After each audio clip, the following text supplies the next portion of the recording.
По неполни 3 месеци од трагедијата, обвинителството утре ќе покрене обвинение за пожарот во Кочани.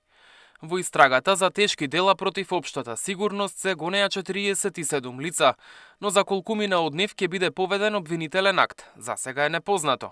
Паралелно продолжува истрагата против 14 полициски службеници, за кои се уште се прибираат докази. Премиерот Мицкоски денеска изјави дека обвинителството има одврзани раце, а тој ќе се воздржи и нема да одговара на прозивките од опозицијата, бидејќи, како што рече, тоа може да се протолкува како притисок врз правосудните органи. Јас сум многу внимателен кога станува збор за истрагата за случајот во Кочани и цело време зборувам само за една работа. Обвинителството има одврзани раце да прави се што мисли дека е поврзано со тој случај. Ама буквално се. И колку повеќе политички пораки испраќаме, тоа може да се чувствува како притисок, затоа се обидувам да молчам. Еве, трпам се, ме обвинуваат од опозицијата. Нека бидат тие некрофили, еве јас на мој грб нека се сведе све.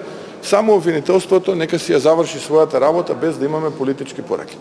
Во меѓувреме од СДСМ и денеска на пресконференција обвинија дека власта ги штити вистинските виновници за Кочани.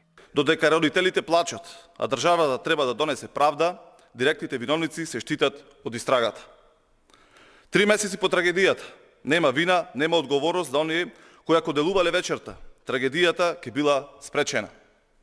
Вистинските виновници се уште се на слобода. Началници, инспектори, министри, сите тие кои требало да спречат, се штитат во истрагата.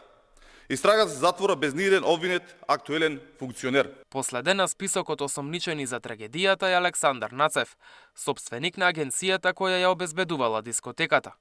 Немала склучено договор за обезбедување, работела без безбедносна проценка и дозволила влез на малолетници. Кочанскиот суд веќе му определи мерка притвор од 30 дена. Од обвинителството во текот на целата истрага велат дека во зависност од обезбедените докази може да бидат опфатени и други лица. Сега се гонат поранешни и актуелни министри, градоначалници и директори.